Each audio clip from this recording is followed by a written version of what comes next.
dar a conocer un poco la situación del problema del conflicto del Sáhara. Nuestro sindicato es una organización que no solo nos centramos en el ámbito laboral, sino también en temas sociales. Y en este caso el internacionalismo y la lucha por los pueblos oprimidos siempre nos ha parecido algo muy importante, y más en el caso del Sáhara, que para nosotros es un pueblo hermano. Y de la Andalucía, nosotros reivindicamos la liberación nacional del Sáhara y apoyamos a todos los movimientos que trabajen por la causa saharaui, haciendo hincapié en la responsabilidad que ha tenido y que tiene el Estado español en este problema, y seguimos la retirada de Marruecos y sus tropas del territorio saharaui. Y hoy, para dar a conocer esta situación, tenemos con nosotros a Fabio, que es saharaui, jerezano, y nos hablará un poco sobre la historia del conflicto, y a José Miguel, que es cooperante en los campos de refugiados y participa en el proyecto Jamás, y nos contará un poco más centrándose en la actualidad. Os dejo con ella. Vale, pues muchas gracias. Y nada, nosotros, bueno, pues principalmente dar las gracias en este caso a SAR y a las personas que estén aquí sentadas con nosotros hoy. Básicamente porque nosotros lo que queremos trasladar es un mensaje súper básico, muy sencillo, y el principal objetivo por el cual nosotros estamos sentados aquí, ¿no? Que pues, es la difusión de esta causa, la difusión de esta lucha. No es de una lucha de hace un año, ni de dos, ni de tres, ni siquiera hace de 10, es una lucha pues, que se remonta a la historia, 37 años, 40 años que se fundó el Frente Polisario, aunque bueno, ya de fecha, pues, hablará aquí mi compañero Fabel, que entiende y maneja bastante mejor el tema. Bueno, me presento un poco, yo soy José Miguel, me dicen Chemi, ¿vale? Pertenezco a la asociación Amar Esperanza del puerto de Santa María. En concreto, mi compañero y yo, que está sentado ahí, Tony, llevamos el proyecto Jamás. Y bueno, pues el proyecto Jamás es un proyecto que se centra en la juventud, asociaciones y grupos de voluntarios que trabajan de manera, bueno, pues desmedida y sin ningún tipo de interés. Tan solo el único interés que les mueve y el objetivo que les mueve pues, es el bienestar de su núcleo urbano y su sociedad que les rodea, ¿no? Ahí se plantea el proyecto nuestro, ahí se plantea nuestra línea de trabajo. Y bueno, no hacen falta grandes proyectos, no hace falta ser una gran ONG para llevar un trabajo austero y un objetivo muy básico. El primero, como ya he dicho antes, difusión de ese tema, que siga sonando la palabra Sáhara, y bueno, una intervención en medida de nuestras posibilidades, en medida de nuestro bolsillo y en medida de nuestro trabajo, que en este caso son las juventudes, principal fuente de vida en los campamentos, ¿no?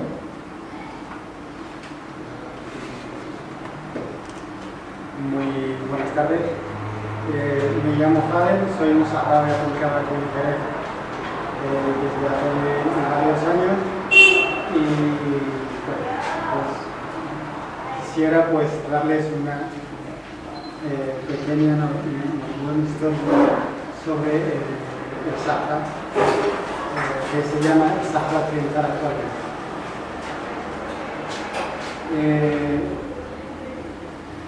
Si nos remontamos en la historia, hace casi 10 siglos, pues se crea el primer movimiento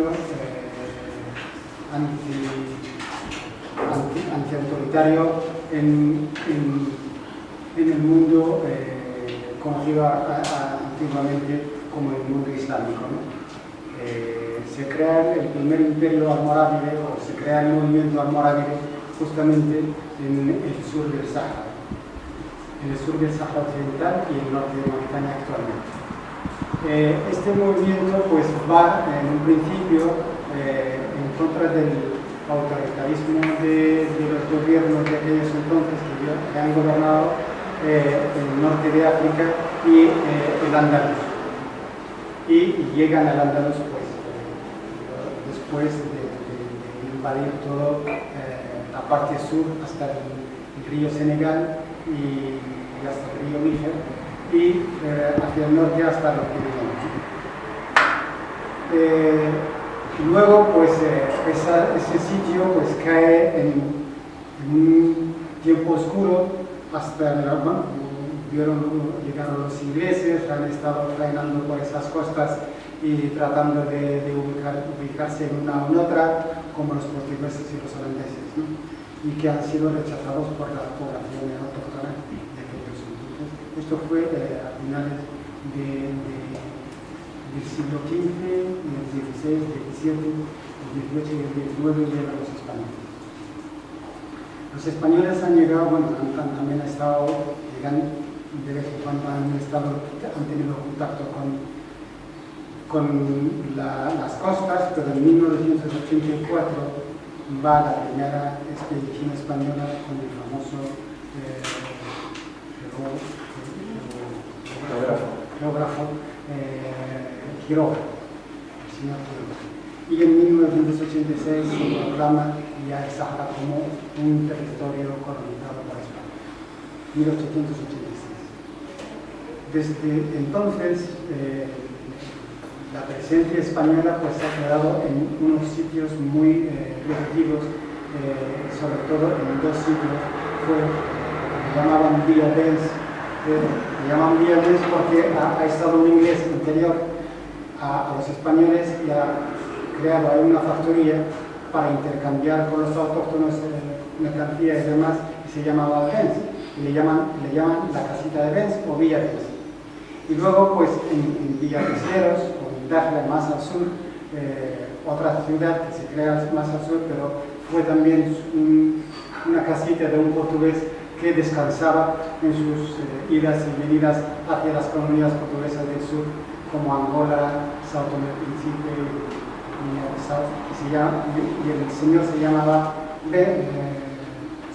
Cisneros, y por eso se llama Villa Cisneros desde Dakhla, hoy en día los españoles históricamente la vivían. Y desde entonces pues hubo el decremento pues, de España a principios del siglo pasado y también pues eso también tocó a la colonia hasta el 32 pues hubo una sublevación, bueno, unos intentos de los franceses que limitaban o ya ocupaban a los países limítrofes del Sahara, a Mauritania, Argelia y a Marruecos, y quisieron pues aumentar por sus territorios también hacia adentrarse en el Sahara, que ha habido una resistencia desde los años 30 hasta los años 35. Y en esa época pues ha estado la República y con España, por ejemplo, pues no ha habido ninguna guerra en los años 30 porque no había una presencia, digamos, colonial como se daba en los países limítrofes. Pero en 1936 ya más o menos pues empieza el colonialismo español a adentrarse ya en los territorios, ya a abastecer, bueno, su hegemonía sobre el territorio, y en 1936 pues llegan incluso al punto más que es Málaga. Pero en esos años pues ha habido pues un movimiento interno que rechazaba esa presencia y que no, porque estaban limitando a los saharauis que eran gente nómada y que simplemente iban de un sitio a otro y nadie les podía pedir cuentas ni estaban acostumbrados a que les pidieran cuentas. Y ya empezó una administración a pedirle, tú tienes que tener un papel, tienes que tener un documento, que tienes que a dónde vas, a dónde vienes, y pues con ese documento, pues en 1956 empezó una sublevación armada en contra de los españoles y en donde también intervienen los franceses y aplastan con la ayuda de Marruecos en el 57-58, ya Marruecos independiente, con la ayuda de Marruecos aplastan a esa resistencia en el 58, con la cual España apremia a Marruecos con parte del territorio, le cede una parte del territorio que es la que famosamente está al norte del paralelo 27-40. y después de 58 los saharauis han perdido el 80% de su ganado familiar, que era el que le daba su independencia. Un nómada sin camellos no puede ser un nómada, ya no puede ser. Por lo tanto, se han visto obligados a sedentarizarse en algunos sitios, y eran las 4 o 5 enclaves que pusieron los españoles, sobre todo en las costas, ¿no? En Ayun, en Villa Cisneros, en Bujador y en Sumana, y en Güera. A partir de entonces, pues empezó la gente, pues más o menos, a tener un contacto más con los españoles, e incluso pues ya hispanolizarse, entre comillas. Ya también se proclama el Sahara como la provincia 53 de España en los años 50, y en 1960 ya se crea pues el famoso, en las Naciones Unidas, el famoso proceso de descolonización y del derecho a autodeterminación de los pueblos colonizados, que el Sahara se consideraba uno de ellos, en el famoso resolución 1514 de las Naciones Unidas. Y esa resolución le da, le pide a España que haga un calendario bien visible para el proceso de descolonización del Sahara Occidental, como el resto de las colonias de todo el mundo, que la mayoría se independizaron entre los 60 y los 65. Viendo que España no movía ficha en ese aspecto, en 1965 las Naciones Unidas pidieron otra vez a España que hiciera un calendario breve para la descolonización del territorio. En el 67 pues se crea el movimiento saharaui, el movimiento pacifista saharaui. Se crea en 1967, dirigido por el periodista Sidi Ibrahim Basel. En 1970, el 17 de junio de 1970,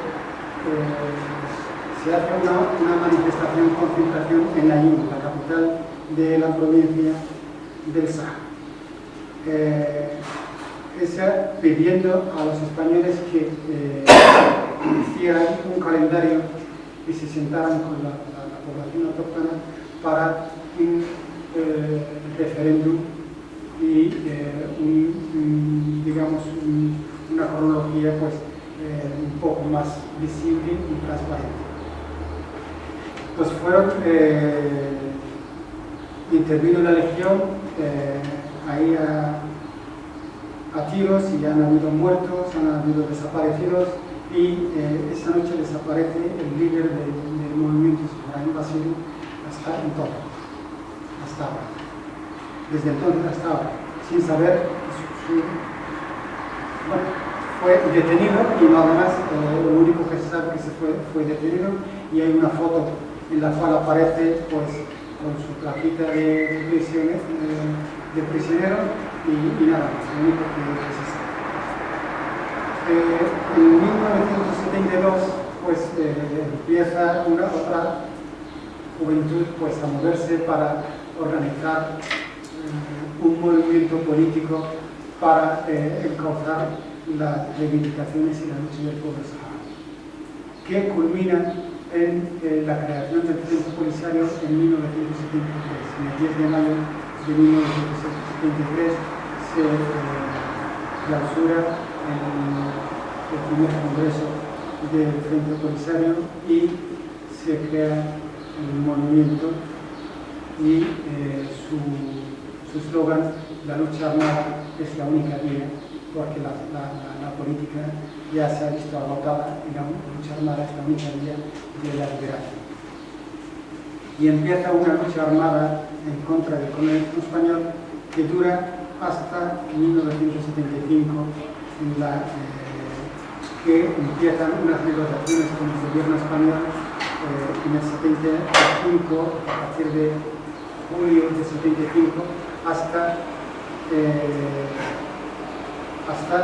finales de octubre, en donde Marruecos lanza la famosa Marcha Verde en contra del territorio del Sáhara, que fue el 6 de octubre, y desde entonces pues las negociaciones con España y el centro polisario se paralizan y empieza una nueva era, que es la era ya pues invasión marroquí, porque incluso la Marcha Verde entraba por la parte de Ayun y la costa, y los militares entraban por la otra parte, colonizando o invadiendo al territorio. El 14 de noviembre de 1975, España firma el acuerdo tripartito de Madrid, que nadie hace un mes y medio esperaba que fuera así o pensaba que pudiera ser así. El gobierno español solicita entonces la reunión urgente del Consejo de Seguridad de la ONU para que disuada a Marruecos de llevar a cabo lo que España denuncia como una invasión encubierta. No me sirve para nada, señor presidente, el que me digan que abrigan propósitos pacíficos. El que abrigue propósitos pacíficos, que se quede en su casa. Eso es la mejor solución para todas estas crisis y tensiones. Llegar a un territorio donde no es posible albergar a una masa humana de 350.000 personas es cuando menos disparatado. Por eso nosotros queremos pedir amparo a este Consejo de Seguridad. El territorio al norte de la frontera está sembrado de minas. Dentro de nuestro territorio mismo se han sembrado por terroristas marroquíes numerosas minas. Nosotros queremos prevenir antes que reparar. Quisiéramos que Su Majestad el Rey de Marruecos desista de esta proyectada invasión.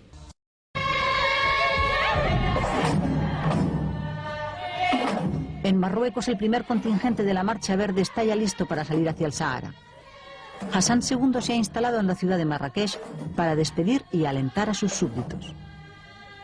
Son cientos de miles de marroquíes los que, a las órdenes de su rey, se disponen a atravesar el país de norte a sur hasta alcanzar territorio español. A mí no se me indicó nunca que el gobierno español estaba negociando con el gobierno de Marruecos ni con el de Mauritania para entregarle la administración del territorio, cosa que no está prevista en la Carta de las Naciones Unidas. El gobierno sabe que con su postura deja al margen a la opinión de la ONU y que abandona también los intereses de la población saharaui. Y sabe que se enfrenta a Argelia, que ha advertido ya que va a considerar casus belli cualquier acuerdo que no incluya la autodeterminación del territorio. Pero la obsesión del gobierno de Madrid es sacar a las tropas de allí con el máximo de dignidad y el mínimo de muertos. Este es el momento en que la multitud marroquí rompe la alambrada que hace de frágil frontera del Sahara español. Horas después, y con la Marcha Verde ya adentrada en tierra de nadie, Rabat transmite a Madrid que rechaza el acuerdo tácito y que las masas tienen orden de seguir avanzando a menos que surja algún elemento nuevo que permita reanudar las conversaciones. Rabat advierte que ya tiene calculado que de no haber acuerdo van a morir unos 30.000 civiles y que en tal caso el ejército marroquí se vería obligado a intervenir. El ejército español al otro lado del campo de minas espera. Responderá solo cuando los componentes de la Marcha Verde atraviesen la zona de nadie dejada por el mando y violen definitivamente el territorio cuya custodia le está encomendada. La Marcha Verde sigue avanzando. Las tropas se preparan para responder. Constituimos. En este clima de increíble tensión, el presidente Arias envía al ministro de la Presidencia, Antonio Carro, a hablar con el rey de Marruecos. Hassan II quiere pura y simplemente que España le entregue el Sahara. El ministro Carro quiere pura y simplemente evitar la guerra como sea y que la Marcha Verde se detenga. Está dispuesto a pagar un alto precio. Pero la enfermedad del dictador Franco y la incertidumbre que generaba su enfermedad y el proceso que iba a culminar después de su desaparición, pues dejó a España pues casi buscando cualquier alianza para poder sobrepasar ese bache que tenían por delante. Yo creo que el gobierno español decide entregar la administración del territorio a Marruecos porque el gobierno español en esos momentos se encuentra en un momento muy crítico, es decir, está falleciendo el jefe del Estado y claro, pues en esos momentos lo que menos quería el gobierno era tener una confrontación militar con Marruecos. Yo creo que la confrontación militar fue un poco de susto lo que se les vino encima al gobierno español. Y el príncipe, el jefe del Estado de aquellos entonces, Juan Carlos de Borbón, visita el Sáhara el 2 de noviembre de 1975, 12 días antes del acuerdo tripartito de Madrid, para decir que España se compromete con el pueblo saharaui a darle su independencia y que lo defenderá de todo peligro exterior. Y pues 12 días después se firma el acuerdo tripartito de Madrid, por el cual se vende el Sáhara a Marruecos y a Mauritania. Empieza aquí ya pues la gran odisea del pueblo saharaui.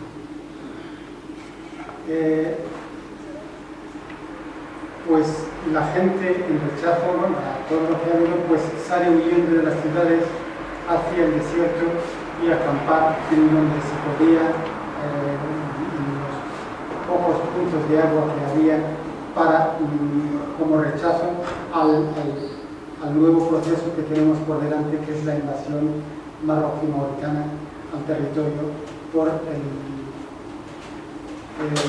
el acuerdo tripartito de Madrid. Y la intervención del ejército marroquí no se dejó esperar y ha bombardeado a esos campamentos y ha perseguido a la población que huía de las ciudades y ha bombardeado a los campamentos en Nigeria y en Tifarit y en Angara con aviación, con bombas de napalm, de fósforo, que están prohibidas internacionalmente.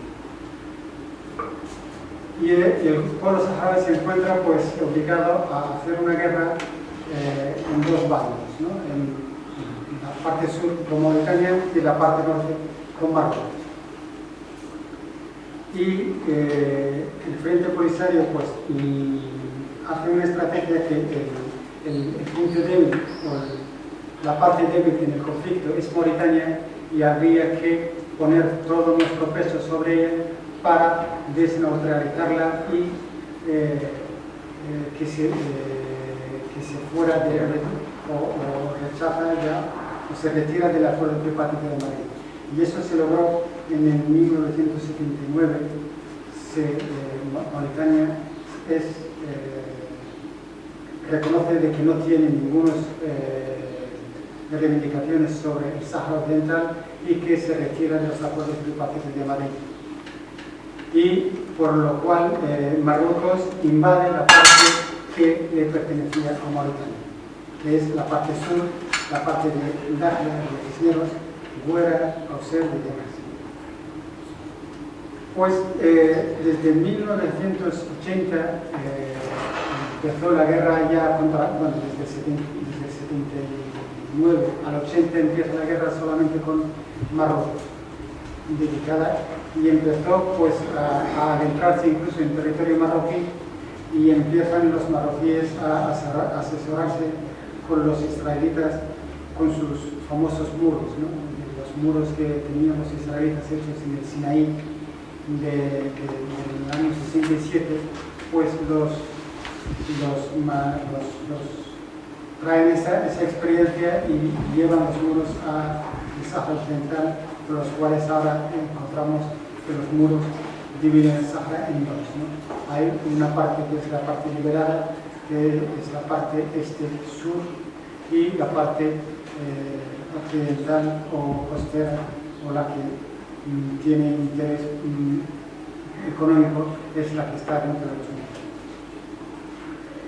Desde el 84 y ya la República Saharaui es miembro de la Unidad Africana. Y desde el 87 entramos en el famoso proceso de la ONU, del Plan de Paz de la ONU, desde el 87, que llevamos más o menos 26 años. Y en el 1991 culmina el proceso de las Naciones Unidas con el famoso Alto el Fuego.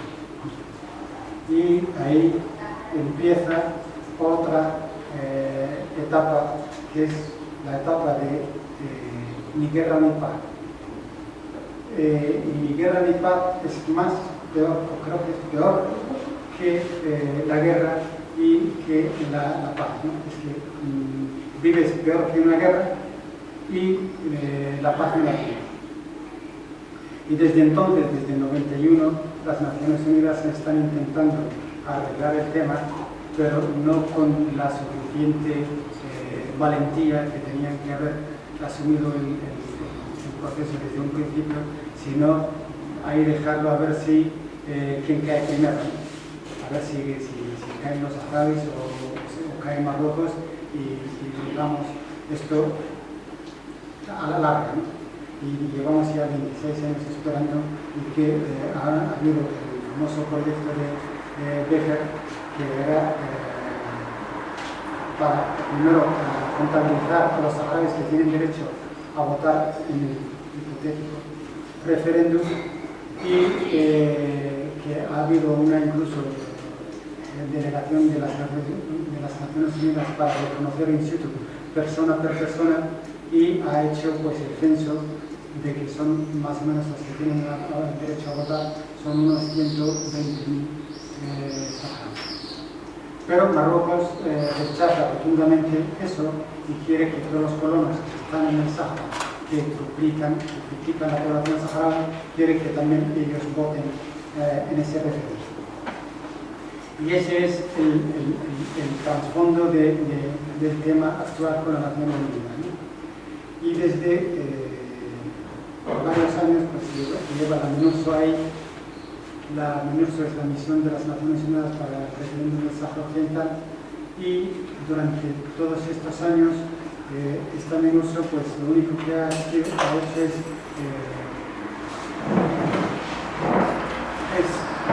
consumir los presupuestos de las Naciones Unidas sin hacer nada a cambio. Son 50 millones de euros anuales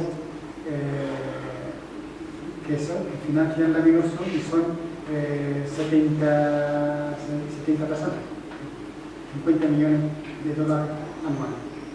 Y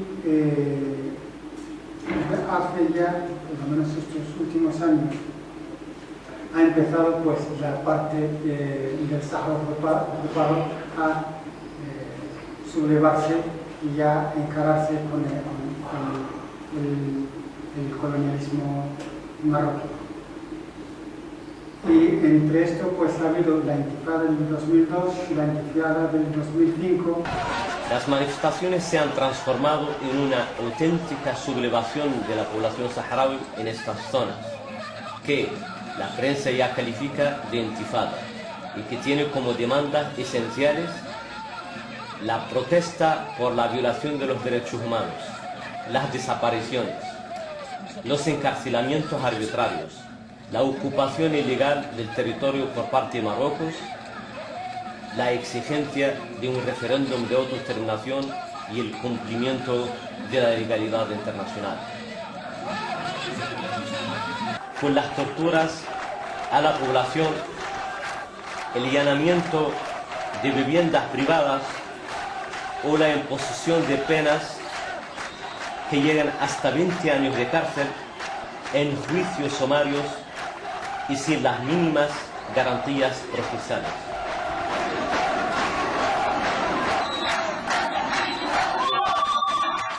El origen de este conflicto radica en la firma del gobierno de España en 1975 de los acuerdos tripartitos de Madrid, que entregó el Sáhara Occidental a Marruecos y a Mauritania, olvidándose de la población saharaui que hasta ese momento tenía la nacionalidad española.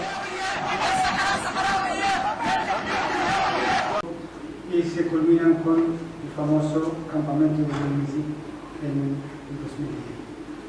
2010, en el cual pues 20.000 personas se han concentrado en un campamento de protesta fuera de la ciudad de Luna, a unos 20 kilómetros, y organizaron una sentada que los marroquíes pues, se tuvieron desalojaron a base de fuerza el día 8 de noviembre del 2010. Y desde entonces hay 25 de los jóvenes saharauis en las cárceles marroquíes, los cuales han sido condenados a perpetua, entre perpetua y 20 años de prisión. Por ser simplemente hacer una sentada pacífica en un campamento pacífico en Benizi. Y sale también el conflicto otra vez a la comunidad internacional por la famosa huelga de hambre de Amina Torreta en la isla de Lanzarote, la cual esa saharaui pues, que ha estado en prisión marroquí durante 9 años y luego otros 3 años, y que es una activista saharaui en todos los derechos humanos y que ha estado fuera de España haciendo una gira en pro de la causa saharaui, y al quería volver a sus hijos, a Yun, a su casa, y los marroquíes le han rechazado esa vuelta y la han expulsado del territorio, porque ella, al entrar en el aeropuerto de Ayun, te traen una ficha para rellenar y ella ha puesto en nacionalidad saharaui. Y le han dicho que eso no existe. Le ha dicho que sí, la Nación Unida no reconoce el territorio de que es territorio marroquí, sino que es un territorio todavía no autónomo, y por lo tanto yo soy saharaui. Y la han devuelto a la isla de Lanzarote, de donde venía el avión, y ahí pues empezó su huelga de hambre durante la televisión, y eso es el que hace también que el problema vuelva a cambiar por la lucha de una persona en un aeropuerto de Lanzarote, más olvidado que nada. Y imagínate una persona también como ha estado 9 años olvidada sin nada. Pero bueno, los medios de comunicación y cuando hacen de una causa, pues es causa, y cuando la olvidan, es que deja de ser causa, desgraciadamente, por muy causa que es. Pues lo último que podemos hablar es los últimos acontecimientos del proceso de paz o del proceso de descolonización del Sahara. Creo que en abril pasado Estados Unidos ha presentado un proyecto para el Consejo de Seguridad para que la MINUSTAH incluyera en su mandato la vigilancia de los derechos humanos en los territorios ocupados del Sahara, lo cual rechaza Marruecos, y apoyado por Francia demuestra su veto a esa resolución, y por lo tanto los Estados Unidos tuvieron que echar para atrás su proyecto y moderarlo a una forma de que pudieran algunas ONGs visitar el territorio para ver in situ la situación de los derechos humanos, pero no las Naciones Unidas. Y últimamente, pues, como sabéis, el Sahel, el famoso Sahel, está ahora de actualidad, y sobre todo pues afecta al Sahara de muy cerca. ¿Por qué? Porque esos movimientos, entre comillas, islamistas, y son más bandoleros y más traficantes de drogas y de armas que islamistas o que otros movimientos políticos, pues hoy en día tienen el apogeo, ese tipo de movimientos que están desvirtuando las verdaderas luchas y las verdaderas causas que existen en África, ¿no? Y en ese aspecto, pues desgraciadamente hemos tenido la desgracia, el secuestro de los dos españoles y la italiana de los campamentos de refugiados saharauis, que es algo que en ningún momento nadie pensaba que podría llegar eso a los campamentos saharauis, que siempre han sido pues una paz eterna durante todos estos 40 años, casi 87 años. Y pues con esos movimientos y con ese todo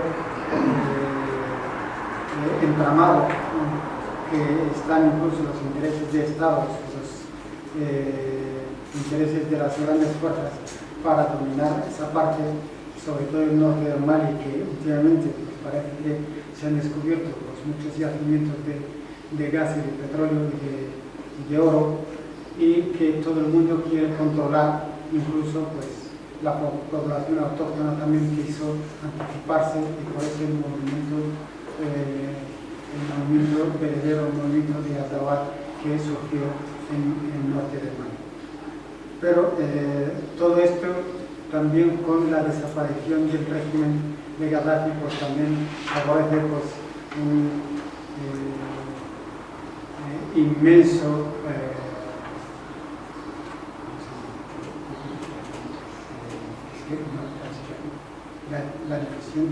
la difusión de las armas que tenía el régimen de Libia, pues se vieron difundidas pues, por toda esa parte. Ya cada uno que no tenía la flota pues tenía una clase o tenía cualquier arma, incluso hasta de gran calibre. Y esto culmina pues con el último, digamos que hace 2 o 3 semanas el Consejo, el Parlamento Europeo ha tomado una decisión de que no renovará la pesca con Marruecos hasta que no haya unos respetos a los derechos humanos. Parece que el problema es un problema de derechos humanos, pero no es un problema político, es un problema de descolonización más que un problema de derechos humanos, ¿no? Aunque los derechos humanos forman una parte de ese juego. Y el Parlamento de Suecia solicita también a su gobierno a reconocer la República Saharaui Democrática, y los ingleses también no reconocen y piden a sus empresas que no vayan a territorio del Sahara ocupado, ¿no? Que no negocien con nada relacionado con y el Parlamento Europeo pues también ha tenido otra intervención muy interesante, que es el reconocimiento del Frente Polisario como un único interlocutor válido para el pueblo. Y últimamente pues en las Naciones Unidas tenemos un nuevo cambio en la famosa representante permanente de Estados Unidos, las Naciones Unidas, y por fin llega una luz que llega a ese cargo una amiga del pueblo saharaui, una amiga histórica del pueblo saharaui, y tenemos pues nuestra esperanza de que hiciera algo, por lo menos que ella sabe muy bien el conflicto del Sahara y toda su temática. Bueno, yo creo que después de este pedazo de repaso que hemos dado a la historia del Sahara, yo creo que es difícil digerir todo lo que hemos escuchado. Bueno, pues un proceso, vamos, yo básicamente me quedo con 2 cosas después de escuchar a Fadel, y es que, bueno, la principal, que son 40 años de lucha, que esto no es una lucha, como yo he dicho al principio, de historia reciente, ¿no? Estamos hablando de 40 años, de pelea, de 40 años de resistencia de un pueblo y que sigue. Y como él bien ha dicho antes, pues que es peor este tiempo de parada, este tiempo de descanso que se tiene, este tiempo de no hacer nada, de esperar mi llegada, mi tiempo de transición, como lo queramos llamar, pero que encajemos que este tiempo que queda dicho de parar de los movimientos de políticos y demás, ellos están en un desierto que se llama La Sabana, ¿vale? Que ese desierto, bueno, pues alcanza temperaturas de 50 grados, que no es un desierto bonito, que no es el desierto que nosotros nos imaginamos de oasis, de dunas, de casi un paisaje turístico, ¿no? Nos olvidamos de eso y nos ubicamos en un desierto en el cual el turista no va a llegar a ningún límite, pedregoso, superárido, y allí, en ese entorno, es donde viven los saharauis. En ese entorno es donde se ubican 5 campamentos de refugiados y en ese entorno es donde llevan 37 años de resistencia. Volviendo y recapitulando un poco pues todo lo que se está diciendo aquí, es fundamental que reuniones de estas, concentraciones de estas que tenemos aquí hoy, de charla, de participación, se sigan dando, se sigan promoviendo y bueno, se siga difundiendo la palabra, se siga difundiendo esta guerra y se siga difundiendo pues la palabra resistencia y ayuda al pueblo saharaui. Aquí estamos para eso. La principal fuente de ayuda es la información. La principal fuente de ayuda que pueden tener pues, todas las personas de a pie es la información y el tener el conocimiento de esta causa, ¿no? Y bueno, el tema de la ayuda, qué tipos de ayuda se pueden hacer, cómo se mastica eso, ¿no? Cómo se puede colaborar y cómo se puede participar en esta pedazo de empresa y en este pedazo de desastre casi humano, ¿no? Podemos decir. No hace falta grandes bienes económicos, no hacen falta grandes bienes capitales ni siquiera estas grandes ONG que están montadas, ¿no? Simplemente teniendo la conciencia, volviendo al mismo, simplemente el querer colaborar, el querer ayudar, el tener ese ímpetu y el tener esas ganas de hacer y de querer trasladar este mensaje. Nosotros, el proyecto que nosotros hemos montado es con juventudes. Actualmente lo que nosotros hacemos es una formación muy básica a jóvenes que se encuentran allí en los campamentos de refugiados. Es una ayuda muy básica vista al exterior, pero que tiene un gran peso, en cuanto a movilidad, en cuanto a tiempo, en cuanto a esfuerzo. Y necesitamos pues eso, de que las personas que nos rodean, de que nuestros círculos de amistades, de que estén en conocimiento, que tengan conciencia de ello, ¿no? Siendo este el primer objetivo que nos marcamos todo tipo de ONG, todo tipo de asociación y todo tipo de personas que nos involucramos con esta causa. No contamos con un proyector, que era una idea principal que queríamos tener aquí para trasladar algunas de las imágenes fundamentales que nosotros vemos allí. Alguna ubicación en cuanto en el desierto y veáis cómo es realmente la vida allí. Creo que aquí hay algunas fotitos que os pueden hacer un poco a la idea.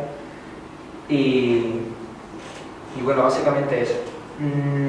Yo puedo dar mi experiencia personal es muy básica, no se traslada muchos años atrás.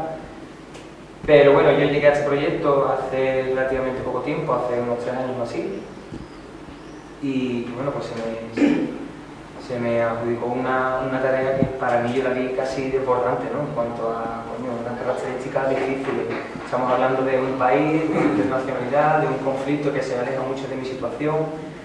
Y lo primero que me requería era conocimiento de esa causa y querer trabajar en ella, ¿no? Tener las ganas y querer trabajar en ella. Mira, mi primer viaje que yo tuve allí fue en abril del año pasado. Y la realidad que yo me llevé fue casi un shock de contraste, ¿no? Fue un contraste radical. Yo llegué allí a las 3 de la mañana, 4 de la mañana, yo me bajé de un todoterreno, me metí en una casa de adobe, me eché a dormir porque me dijeron duermes ahí, y cuando me desperté pues me encontré un mundo paralelo, totalmente paralelo a la realidad que yo viví pues, desde que nací. Y ahí te empiezas a trabajar, empiezas a trabajar ahí, ese mismo día que te levantas, empiezas a poner en práctica, pues empiezas a trabajar sobre los objetivos, sobre los proyectos, sobre las actividades que te habías marcado aquí antes con tu grupo de trabajo. Era difícil, es muy difícil ubicarme allí, ubicarme en ese entorno y convivir con personas de mi misma edad, que yo creía de mi misma edad, pero que después podían ser mucho más jóvenes o podían ser mucho más mayores, también por el desgaste que supone vivir allí en el desierto, ¿no? Es impactante, es muy impactante lo que yo puedo comentar, lo que yo puedo decir, y la motivación fue brutísima, o sea, la motivación fue brutal, las ganas de querer trabajar, de querer colaborar, de querer seguir empleando mi tiempo en este esfuerzo y trabajo, porque realmente merece la pena. O sea, hay muchas veces que te desubicas cuando llegas aquí o cuando estás aquí y piensas y dices, mira qué comodidades, mira qué cantidad de comodidades tengo yo aquí, mira qué fácil tengo yo el transporte, mira qué fácil puedo yo llenar este grifo de agua, este vaso de agua, mira qué fácil. Pero allí no, allí es totalmente distinto, no hay ninguna facilidad, todos son acondicionamientos a aquella zona, todos son hacerte el cuerpo a aquella forma de vida. ¿Qué os puedo comentar? ¿No? Es difícil trasladar en realidad todo lo que se vive, es difícil trasladar todo este trabajo, es difícil trasladar pues todo este esfuerzo y todo lo que ves allí.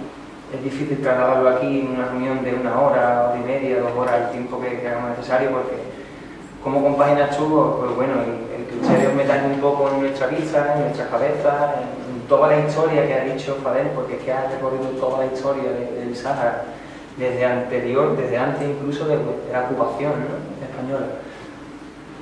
Y bueno, es difícil, yo lo entiendo, es muy difícil. Y bueno, nosotros estamos aquí por eso, el principal objetivo es ese, es el trasladar, es el concienciar, y estamos completamente abiertos a todas las personas que quieran conocer esta causa de primera mano, y información muchísima, la que queráis.